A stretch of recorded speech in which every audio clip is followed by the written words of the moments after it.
Right, we have a quorum. We're going to call our meeting to order, April 26, 2024. 10:48 a.m. Economic Growth and Development, fourth meeting of the calendar year. We're looking for an approval of our March 20th meeting minutes. First by Mr. Wild and second by Mr. Bean. Any discussion on the meeting minutes? I'll call the question. All those in favor of approving the March 20th meeting minutes, please say aye. Aye. Any opposed? That carries. Privilege of the floor and public comment. Would anybody like to speak to the committee? Seeing none, we'll move into workforce development agenda. We have 3 resolutions before us today. The first is requesting 3 reappointments and 1 new appointment to the Workforce Development Board, and I'll let you take it away, Liza. Thank you, Mr. Chairman. Good morning, everybody. Happy to answer any questions about the first resolution request. These are 3-year terms for the Workforce Development Board. So the 3 reappointments would be Tricia Rogers, John Wheatley, and Tracy Riley, and then a new appointment, Scott McKenna of Catamount Consulting, to replace Mr. Ash Anand. So that is the first resolution request. Motion to move it to the floor by Mr. Wild, a second by Mr. Mayday. Any discussion? I'll call the question. All in favor of the 3 reappointments and 1 new appointment to the Saratoga, Warren, Washington County Workforce Development Board, please say aye. Aye. Any opposed? That carries. Second resolution is a request to add temporary positions for the Summer Youth Employment Program. Yeah, this is just a housekeeping item. We do this every year because we're on a different program year, July 1 to June 30th. So this is approving the temporary positions and training slots for people in Warren County, whether it's youth, adults, or dislocated workers. Because we've been really successful with sponsoring more people through training, the only thing that's different for this coming year is we increased the training slots from 50 up to 75. Everything else is pretty standard compared to previous year. Somebody want to bring this to the floor?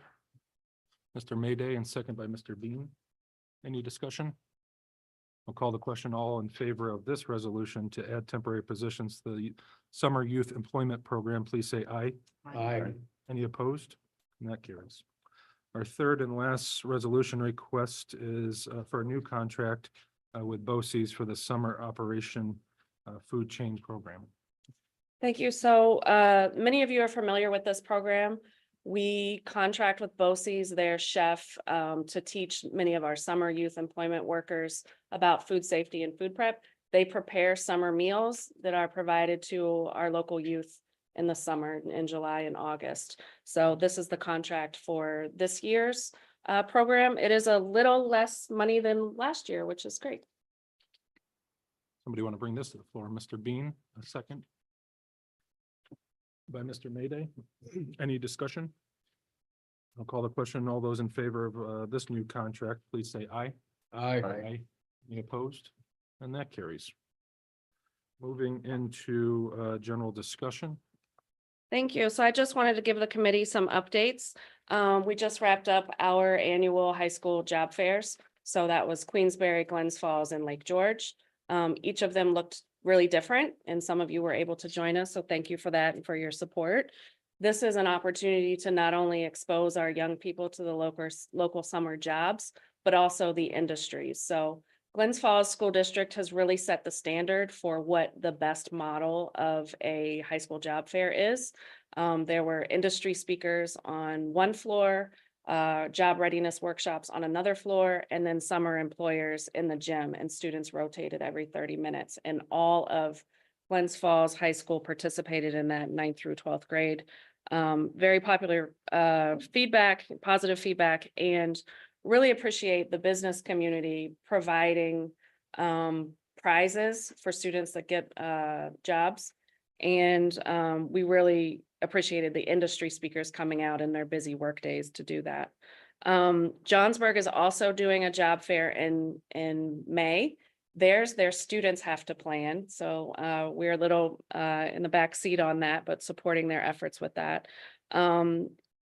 Typical county job openings, we're always around 1,000 jobs. Any point in the year, except in the summer, we go up to 3,000 open jobs, which is why we still rely on so much international students working. Our current unemployment rate just went up. Those numbers came out in for March this week. Slightly went up to 4.7 for March. That is still under 5%. That is still comparable to last year, which was 4% in March. And it always goes up in the winter and then comes back down in the summer. So nothing to be concerned about there. We have plenty of jobs. We do not have plenty of people. We do not have plenty of people because we don't have plenty of housing. So I will continue to speak to everybody that's way above my pay grade to figure out our housing deficit. So thank you for your support and advocacy with local people and economic developers to figure out housing for all kinds of people, active seniors, young families, new families who want to move to the area. We will not fill all our jobs until we solve the housing issue. I had the privilege of attending the economic forum in Lake Placid last week that Adirondack Foundation hosted. And these are the same conversations that everybody's having in the region around housing and skill building for workers. It is my hope and goal that we will continue to work as a region to figure out a lot of these issues because it does help everybody. If our tourists and our residents are feeling like there's enough opportunity for everybody. And we have the, you might have heard about it earlier, but the annual Envirothon is happening on Wednesday, May 1st, that our department supports because we want to make sure we have enough youth for our wildlife and nature jobs and environmental conservation jobs. So if you're not familiar with the Envirothon, this is the 31st annual one happening on May 1st next week. And students, we have 15 teams that Warren County Soil and Water has put together from school districts, 15 teams competing with about their knowledge and understanding of New York's natural assets. It's a really great event, and our team will be there to make sure that students are connected with any local environmental jobs they may be interested in. Those are my main updates. And then, but most importantly, just to embarrass him, I wanted to publicly wish Don Lehman a happy birthday today. Perfect. He really helps, as you guys know, our whole county, but our success with workforce development would not be possible without his promotion of our programs and services. So happy birthday, Don Lehman. I'd say not a day goes by that Don doesn't post 2, 3, 4 things about workforce and job openings like that. The Glens Falls Job Fair was phenomenal. Administrator Taflin and I went, and the engagement from the kids and excitement, just interactivity from all the industry speakers. It was great. And you supported SUNY too in some job fairs. Yes, there's a lot. It's job fair season. There are a lot of job fairs happening everywhere. Saratoga County just had a huge one. As you know, Quad Graphics closed and there's 400 employees there. We only had 1 or 2 Warren County residents who work there. One of them we are sponsoring for his CDL license to help him get into another career. Any questions, comments for Liza?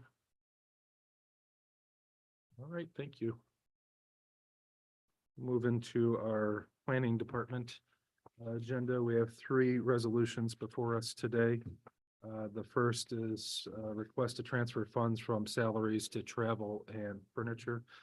Sarah or Ethan, do you want to explain that? Yeah, we basically are working on restaffing our department, and what we need to do is just transfer some funds in order to purchase some new desks for people. Somebody want to bring that, Mr. Wild, bring it to the floor? Mr. Mayday on the second. Any discussion? I'll call the question. All in favor of the transfer of funds, please say aye. Aye. Any opposed? Carries. Second resolution request is to amend a contract for cloud-based data services related to boat decontamination unit. Yeah, so apologies for even having this on the agenda, but due to some technicalities, this small $600 modification of a contract needs to go in front of committee because we have an existing contract. It's simply to continue the work that we're doing in the Scroon Lake watershed for aquatic invasive species. It's $600 for cloud-based data. It's a prorated rate because we only did it for half the year last year. It's not coming out of county funds. It's all grant funding. You got a motion by Supervisor Wild and a second by Supervisor Mayday. Any discussion on this resolution? I'll call the question. Just to clarify, the motion today would be to extend the term of the agreement until the end of December and to increase the do not exceed amount to 3,200, which is the $600 increase, which is a one-time lump fee on this. Right, ready to go. Good. Any discussion? Thank you. I'll call the question. All in favor of extending the cloud-based, the contract for the cloud-based data services, please say aye. Aye. Any opposed? That carries. And our last resolution request is to approve a resolution opposing Senate bill and Assembly bills related to disbanding over 100 IDAs and combining them in either 8 or 10 IDAs, regional IDAs. Absolutely. Motion by Supervisor Wild and a second by Supervisor Bean. Any discussion on this? Just to give a little background information on this, I did have an opportunity to review the Senate Bill 2023-S4545. What essentially this bill would do, it would consolidate all of the local IDAs into a regional IDA. There are, ours would fall under the Capital Region IDA, which would consist of Warren, Washington, Saratoga, Schenectady, Rensselaer, Albany, Columbia, and Greene. Each regional IDA would have 15 members that would be proportionally assigned based on population size, so ours would be one of the smaller.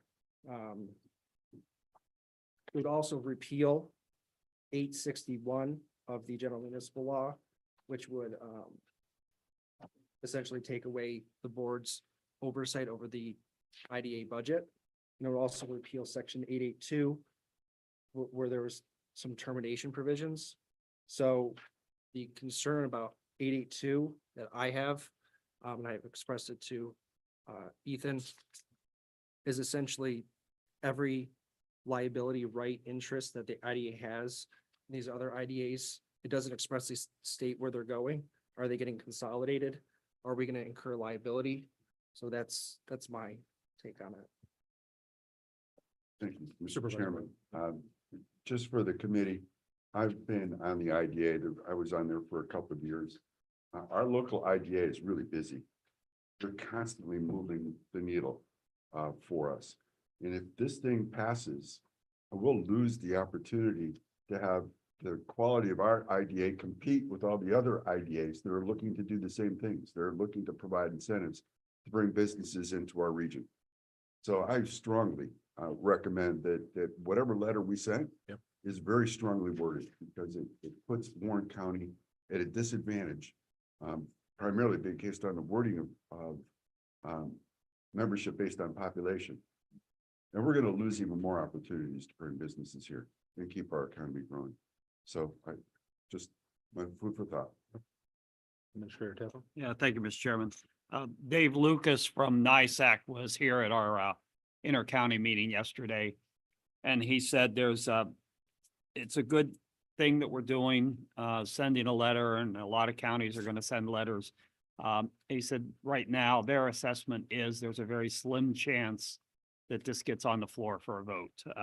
It may make the assembly, but they're pretty sure, very confident that it won't get into the Senate. So, but he still says it's a good idea to do the letter.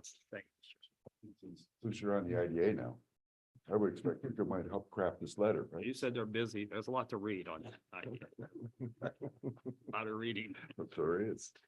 We have a first and a second, so any discussion, any other discussion? All right, I'll call the question. All those in favor of approving a resolution to oppose these Assembly and Senate bills related to the IDA, please say aye. Aye. Any opposed? And that carries. We'll move into discussion items. Sarah and Ethan? Awesome. I'm actually going to start with number 2, department staffing. So with us today, we have Sarah Kassler, who's started work with us about a month ago. Queensbury resident. She's got her family here. Extremely helpful, replacing Sue Tucker, who was with our department for a number of years. And she's doing a really excellent job of helping us sort through all of our legacy grant projects, and then get up to speed with all the administration on new grant programs, which is very helpful. And she joins Gina Martin in our office, who we might all know from her work with ARPA and both the septic replacement program. So critical part of our staff, just doing a great job. Just want to put a name to a face, face to a name. What's her Welcome, title? Sarah. Welcome. Office specialist, thank you. And So- yes, we do now have 3 Sarahs in the Yeah. office. No, it's insufferable, yeah. Uh, Come up with some nicknames, Mr. Chairman. Daughter. Uh, Yeah, yes, Sarah. But it's been really, really helpful to have another person that can step in and just work effectively with us, so. We also are gonna have 2 new staff members coming on at the end of this month. Actually, end of May, we're gonna have a principal planner coming on. We have a gentleman from Cayuga County who has a decade of experience, if not more, in county government and general community planning. Huge asset. Excited to welcome him on board. And we also have another junior planner that's going to be starting June 3rd. He has experience with the Tug Hill Commission on the western side of the state, which is like a really good organization that shows how one entity can support a conglomeration of rural communities, very much like we have here in Warren County. So we're rebuilding our capacity and we're really happy about it. And the principal planners, you said he's AICP certified? Yep, AICP, so the skilled qualified planner, which we're really, really happy about. He's got extensive experience in grant writing as well, administration. You know, great resume, great experience, interviewed really well. We're happy to have him on board, so. There's a fair amount of planning positions open right now that are tough to fill. LaBelle is hiring senior planners and the Lake Champlain Regional Board and This is a year and a half to 2 years coming, right? We've been working on this. Yeah, it's not easy, but you know what? It certainly helps when we have our job posted online. It says Lake George. You know, it's, you know, our mailing address is Lake George here and people see this area and it's a very attractive spot to relocate to. So it's nice to be able to offer someone a job here. So that's kind of where we're at with department staffing right now. The project updates today, I wanted to focus on the comprehensive plan, but I will just make one quick note, not to belabor this. You know, we are in the process of developing a housing strategy, basically transitioning from, hey, we have this study, but what are the actual policies that we can pursue as a county? We have to explore all the different partnerships that we have, you know, LDC, EDC, regional planning boards, city of Glens Falls, not-for-profit community organizations, to figure out like where the biggest gaps are and what those policy opportunities are for us as a county, because it is going to take resources. It's going to take money and it's going to take attention.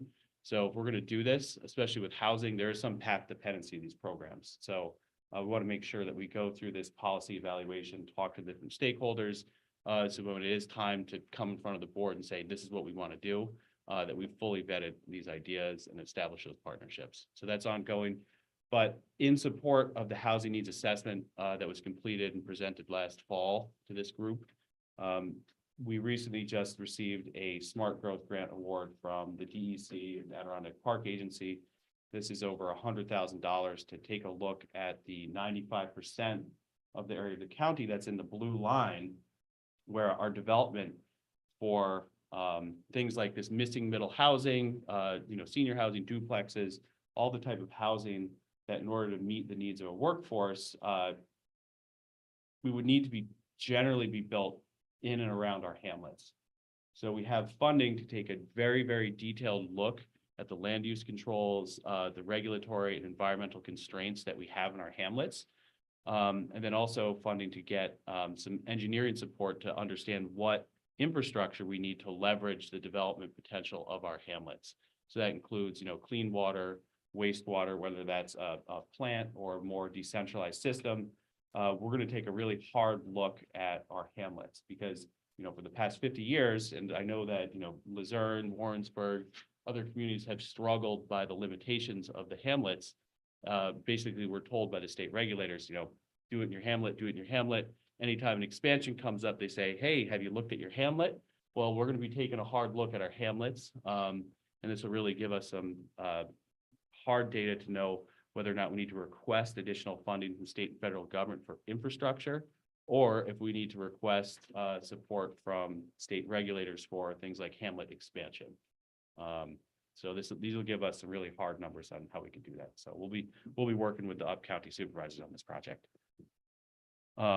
And kudos again to Sarah Bruger, one of our staff members who took a really important role in preparing that grant application. So that was nice. So we'll just jump into the comprehensive plan. The last time that we spoke to this committee on the comprehensive plan was with our project consultants in, I think it was November or December. We had just launched a community survey, and we were getting prepped for a community workshop at SUNY Adirondack. At that point, we sort of broke down, what is a comprehensive plan and how we broke it into these sort of 6 modules of the who we are, what we do, the natural environment, the built environment, our economy, and quality of life. And we described a comprehensive plan as a general policy document for the county. But I wanted to sort of articulate a little bit further to this group what some of the desired outcomes are of this planning process, aside from just setting a vision. The project advisory group sat down at one of the first meetings and talked about, what we'd like to get out of this process. And we came up with these 7 ideas, generally, these goals to come out of the project. The first, importantly, is to clarify the identity of Warren County, who we are, and then what direction we want to head. That's on very general terms. But the next thing was to encourage a whole county perspective. We have a pretty varied geography between the city of Glens Falls, town of Hague, Johnsburg, very different places, but we do share a lot of common values. So let's try to understand what those are and what are those actions we can take together. This third bullet, to integrate and streamline existing plans. We have an immense amount of planning that's been done over the years, whether on the local level, regional level, watershed level. We want to take all that information, instead of reinventing the wheel in this process, consolidate it, understand what's actually relevant to Warren County, what's Warren County's role in implementing these recommendations. Additionally, we want to serve as an informative primer, this plan, and this came from the project advisory group. It came from our department, other staff, and then elected officials and the public. The idea of having one resource document that explains, what Warren County does as a unit of government, how we operate, and this could be used both for taxpayers and for people that are just joining this organization as elected officials or staff. And this actually is pretty reflective of some of the demographic trends that we're finding in municipalities, where as people reach retirement age, we're losing a lot of this institutional knowledge that's been around for 10, 20, 30 years, whether it's a village clerk, town board member, or whoever else. We're losing a lot of that. It's nice to have it in one spot. We want to align our resources with the needs. We have limited resources that we can move around. Let's make sure we're using strategically. We'd also like to support municipal level initiatives. And then also foster ongoing public engagement.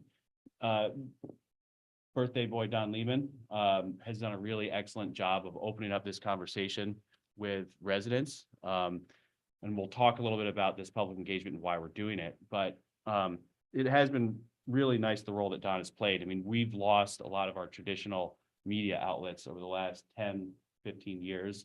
You can't rely on your local newspaper. No, not knocking on him, but you can't rely on them for coverage of, municipal events and initiatives like we used to. So we'd like to continue to have a conversation with the public and figure out how to engage with them.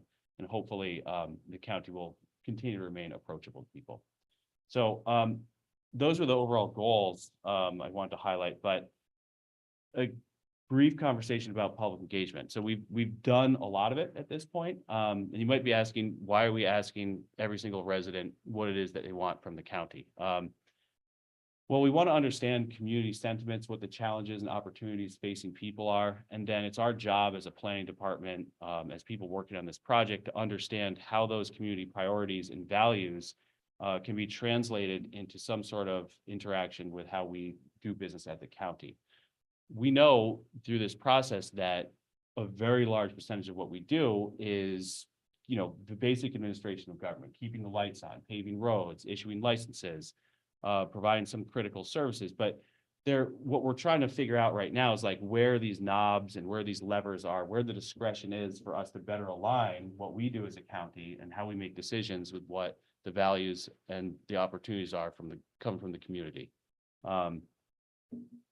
So we're actually, and this is just an indication of some of what we've done. Project advisory group, stakeholder outreach, public survey, heard from a lot of people so far. And this is really like a stepping off point before we get into the strategy development and really defining, how we implement this plan. We need to make sure we have this synthesized and understood. But I mentioned just a moment ago about, why we're doing this and, how exploring opportunities to like align community sentiment with what areas we have discretion in as a county. We wanted to look at some of the more qualitative things that people are saying, that we're hearing from stakeholders, that we're hearing from the public survey. We asked some open-ended questions of residents, what do you value most about living in Warren County? What's important to you? And again, it's our job to translate that and understand how it relates to county government. But we found these four main themes as what people value: community and safety, the small town feel, our access to nature, our environmental quality, and then this cost of living theme. And we're just going to touch briefly on these things here. So with the sense of community and general sense of safety, this, not so surprisingly for the role of government, was really, really important to the quality of life from residents. The sense of safety, public safety and security that people have here. But as planners, we start looking at not just that public sentiment, we look at, how we allocate our resources as a county, and then also what are some of these demographic trends and other regional trends that might be a threat to this. And this plays a lot into what Liza has been mentioning about housing. So this housing needs assessment indicates that all of the people, vast people that are employed in this industry, whether it's first responders, police officers, firefighters, are in an income bracket that is very much detached from the available housing in this area. So as a unit of government, what does that mean for us as a county? It's like, well, we're gonna have to think about some innovative solutions. We might have to be prepared to pay more as taxpayers. And I know that we're already going down that path, but it's something that we're gonna need to be thinking about into the future. It also emphasized, we found that we do invest heavily in our sheriff's department and people appreciate that. So we are being reflective of what our community values are right now. This other one, small town feel with easy access to urban centers and amenities is a top priority. So we asked people about what they valued and what they thought was contributing to an increased perception of high quality of life. And a lot of that focused on our location as a gateway to the Adirondacks, and then also the focus on revitalization of downtown Glens Falls, and like the civic, cultural, and other economic institutions that are there.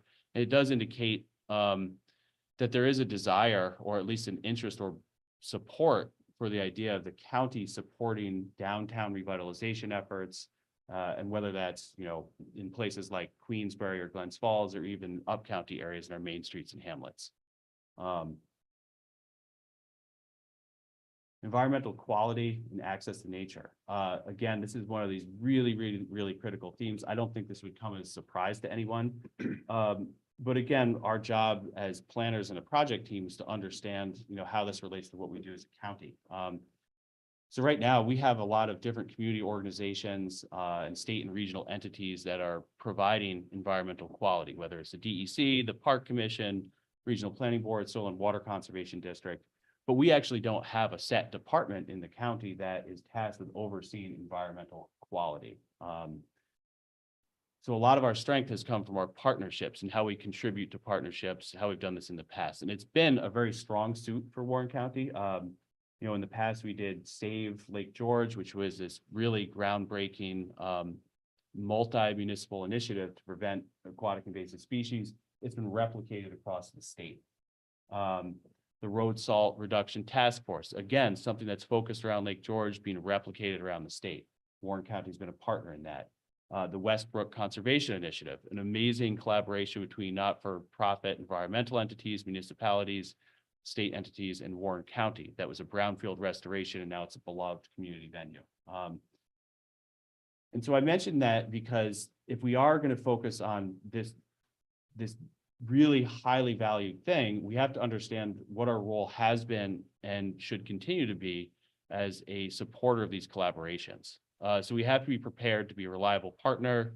We have to be, poised to take part and participate in possibly like very innovative solutions. And then some of these long-term threats and just challenges that we might be facing from terrestrial invasive species, drought, increased precipitation, and other things of that nature. We're going to be digging into that a little bit more in the process of the comprehensive plan. And then the final theme here, I don't want to belabor that. Yeah, Sarah's poking me to say recreation. This plays into how much residents value our access to outdoor recreation. We are digging into this with our outdoor recreation economy strategic plan, which sort of ties this really important community asset to also a driver of our economy. But that's going to be incorporated in the comprehensive plan. Then also this last theme that we touch on, affordability and cost of living. So Warren County, while it may be challenging right now for people to buy housing, it's still extremely affordable to people that are, coming from other areas, retiring here, investing here, making salaries elsewhere. But it's also really challenging for the people that maybe grew up here or about to start a family.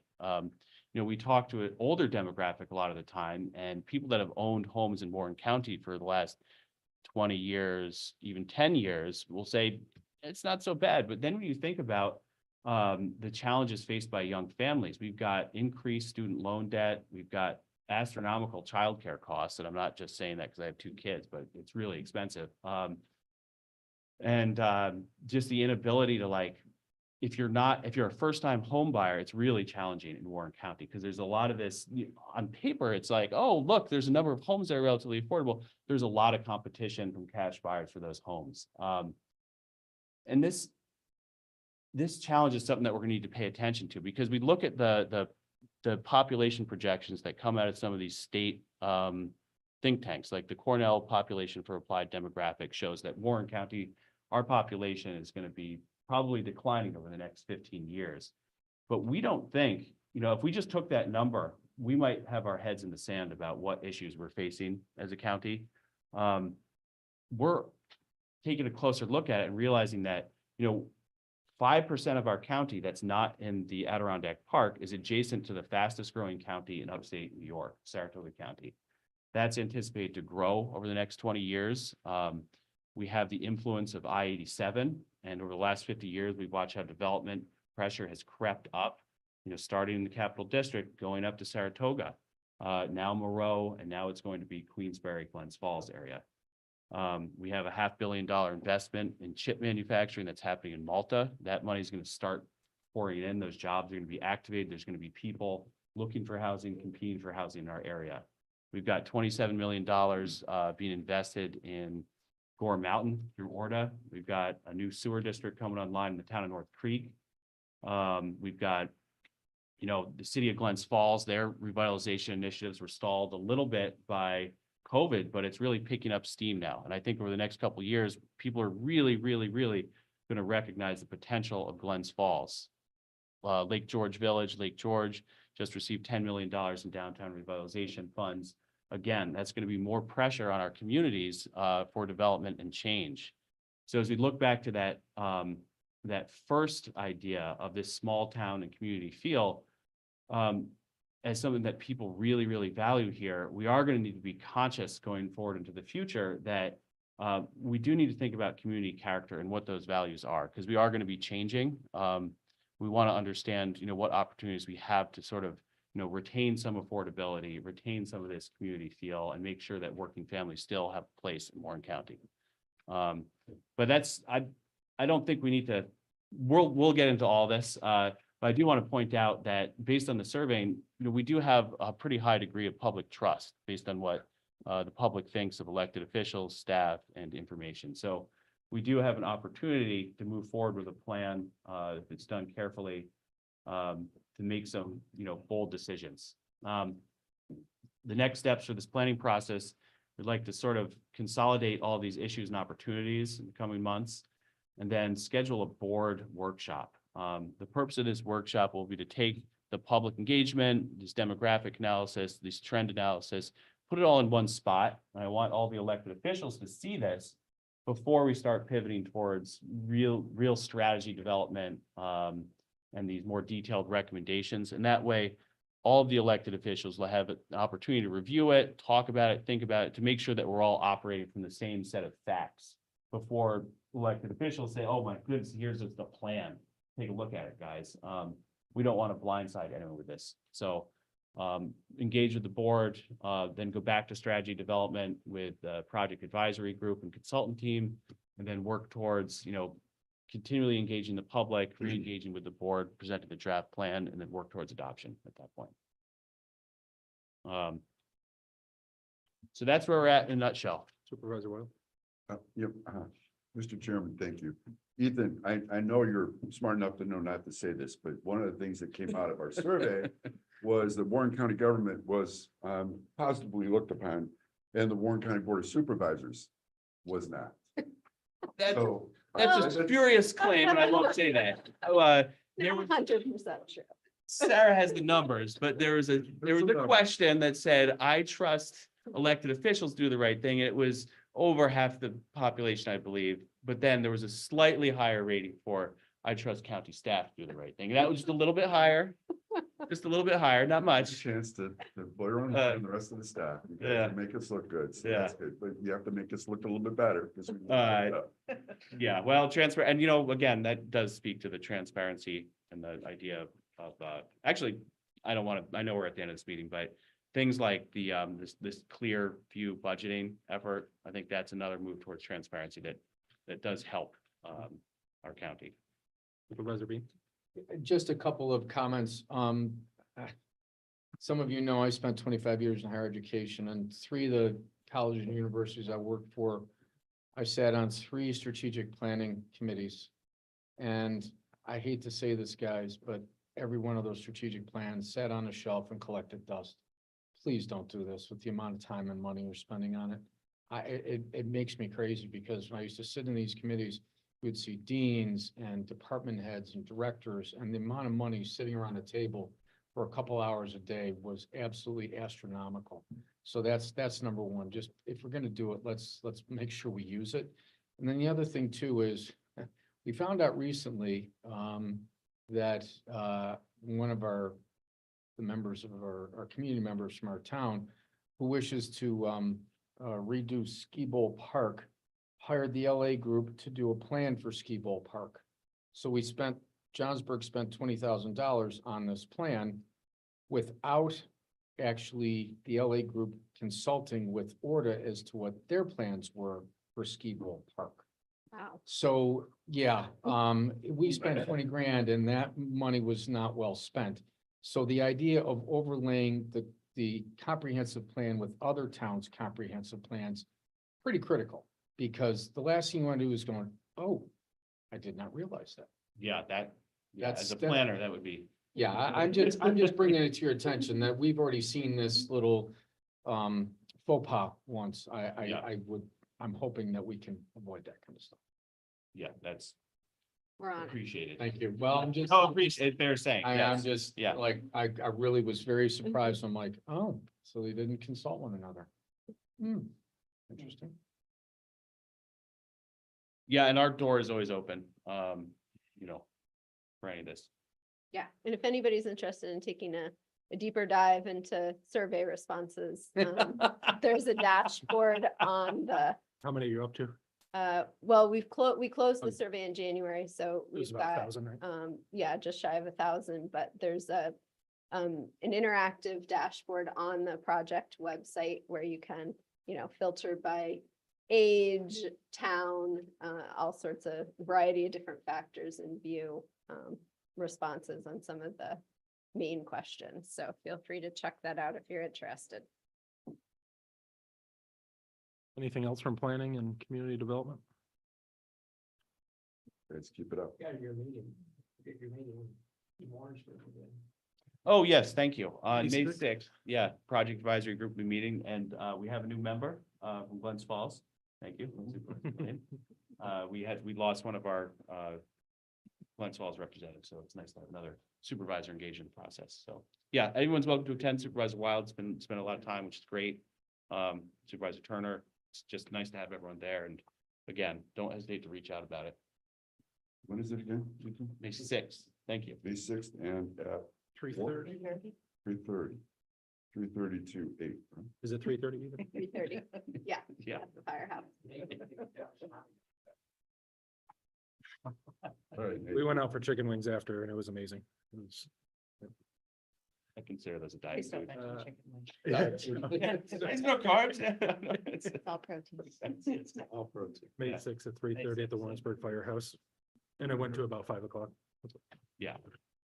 PDC Warren County is nested in this committee and we are staying in close contact with them. They're not coming this month, but Supervisor Stroh is its town of Queensbury representative. Supervisor Wild is the county representative on the board. I attend every meeting as a spectator and I think he'll probably be here next month. With that privilege of the floor, public comment, would anybody like to talk to the committee? Entertain a motion to adjourn. By Mr. Bean and Mr. Mayday. In favor of adjourning? Aye. Aye.